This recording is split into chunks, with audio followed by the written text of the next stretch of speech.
तो एपिसोड की स्टार्टिंग में हम देखते हैं ओरोचिमारू और उसकी टीम सास्के को बचाने के लिए भागकर जा रहे होते हैं। तभी वो वहां पर पहुंचकर देखते हैं सास्के के पास काबूटो बैठा हुआ था। तो कारीन कहती है, मुझे नहीं पता तुम कौन हो, लेकिन तुम सास्के के साथ आखिर कर क्या रहे हो। फिर सुइगेत्सु कहता है, कहीं तुम सास्के को एब्सॉर्ब करने की कोशिश तो नहीं कर रहे हो, और ऐसा करने के बाद तुम क्या बन जाओगे, काबुके या फिर सासुटो। फिर काबूटो कहता है, मेरे पास ऐसा करने की कोई वजह नहीं है। तभी कारीन को महसूस होता है सास्के का चाकरा वापस आ रहा था। तो कारीन कहती है, क्या तुम सास्के की मदद कर रहे हो। फिर काबूटो कहता है, तुमने बिल्कुल सही कहा, अपने निंजुत्सु और हाशिरामा के सेल्स की वजह से मैं सास्के को मरने से बचा पाया। फिर ओरोचिमारू कहता है, काबूटो अगर तुम यहाँ पर हो तो इसका मतलब तुम इटाची के कभी ना खत्म होने वाले लूप से बच गए। तो काबूटो कहता है, मैं भूल चुका था मैं कौन हूँ, लेकिन अब मैंने खुद को पहचान लिया है और मैं अब बदल चुका हूँ। फिर ओरोचिमारू कहता है, ये तो इजेनामी की ताकत है, तुम उसे तब तक नहीं बदल सकते जब तक तुम खुद को ना बदल लो।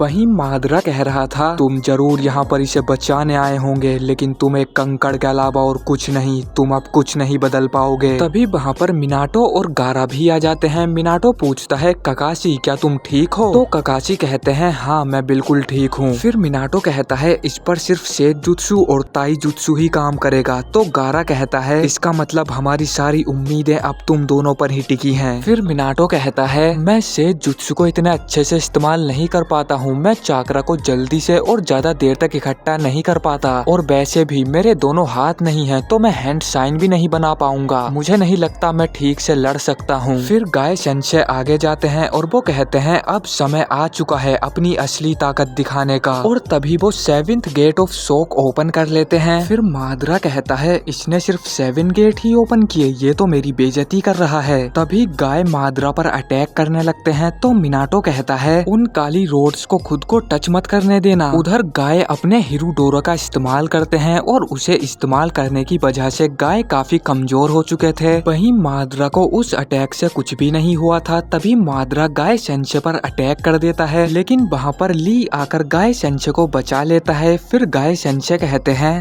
टेन कहाँ पर है। तो ली बताता है, टेन ने मुझे आगे जाने के लिए बोला क्योंकि उसे कुछ चेक करना था। फिर ककाशी कहते हैं, अब हम क्या करेंगे जब तुम्हारा ताइजुत्सु भी उसका कुछ नहीं बिगाड़ पाया, वो काफी ज्यादा ताकतवर है। फिर गाय सेंसे कहते हैं, मेरे ताइजुत्सु को हल्के में मत लो, शायद अब हिडन लीफ के ब्लू बीस्ट का समय आ चुका है। फिर ककाशी कहते हैं, कहीं तुम फाइनल गेट ऑफ डेथ तो ओपन नहीं करने वाले हो। फिर मिनाटो कहता है, गाय यहाँ पर कोई भी ये नहीं चाहता कि तुम ऐसा करो। तो गाय सेंसे कहते हैं, लेकिन मैं यही चाहता हूँ। तभी हम एक फ्लैशबैक देखते हैं जब गाय सेंसे छोटे होते हैं और वो एकेडमी एग्जाम में फेल हो गए थे। फिर गाय रोने लग जाते हैं। तो उनके फादर कहते हैं, तुम बस देखते रहो गाय, तुमने यहाँ पर आने के लिए बहुत मेहनत की है, ऐसा हो ही नहीं सकता कि तुम्हारी मेहनत का तुम्हें इनाम ना मिले। मैं शर्त लगाता हूँ तुम्हारा नाम यहाँ पर एक दिन जरूर होगा। फिर गाय ग्राउंड के चक्कर लगाने लगते हैं और वो कहते हैं, अगर मैंने 500 लैप्स पूरे कर लिए तो मैं एकेडमी के लिए क्वालिफाई हो जाऊंगा। सभी बच्चे गाय का मजाक उड़ा रहे होते हैं और वो थक कर जमीन पर गिर जाते हैं। तभी वहाँ पर उनके फादर आ जाते हैं और वो गाय को एक पंच करते हैं। फिर वो कहते हैं, ये तुम क्या कर रहे हो गाय, अगर मैं 500 चक्कर लगा लूंगा तो मैं पास हो जाऊंगा, ये कोई सेल्फ रूल नहीं, ये एक इच्छा है। तुम खुद को सेल्फ रूल इसलिए देते हो ताकि तुम आगे बढ़ सको, लेकिन ध्यान रहे सेल्फ रूल सिर्फ खुद पर ही अप्लाई होता है। भले ही तुम फेल हो जाओ, लेकिन जो तुमने मेहनत की सिर्फ वही मायने रखती है, और इसके लिए मैं तुम्हें गले से लगाना चाहता हूँ। फिर वो दोनों गले मिलकर रोने लग जाते हैं। तभी वहाँ से 2 निंजा जा रहे होते हैं और वो गाय के फादर का मजाक उड़ाने लग जाते हैं। तो गाय उनके पीछे जाते हैं और वो उनसे कहते हैं, अगर तुमने अगली बार मेरे फादर का मजाक उड़ाया तो मैं तुम्हें 5 बार पंच करूंगा, और यही है मेरा सेल्फ रूल। लेकिन गाय उनका कुछ भी नहीं बिगाड़ पा रहे थे। फिर वो निंजा कहता है, तुम्हारा फादर ना तो निंजुत्सु जानता है और ना ही गेंजुत्सु, वो तो ताइजुत्सु भी ठीक से नहीं कर पाता, तुम्हारा फादर एक जोकर है। फिर वो दोनों निंजा गाय को मारने लग जाते हैं, लेकिन तभी वहाँ पर ककाशी आकर उन दोनों को पेल देते हैं। फिर ककाशी कहते हैं, मुझे यकीन नहीं हो रहा उन्होंने तुम्हारे फादर के बारे में क्या क्या बोला और तुम उन्हें एक पंच भी नहीं कर पाए। ये कहकर ककाशी वहाँ से चले जाते हैं और ये एपिसोड यहीं पर खत्म हो जाता है। तो अगर आपको ये वीडियो पसंद आई है तो लाइक कर देना। पिछले सभी एपिसोड्स के लिंक आपको डिस्क्रिप्शन बॉक्स में मिल जाएंगे। मैं मिलता हूँ आपसे बहुत जल्द किसी नेक्स्ट एपिसोड में।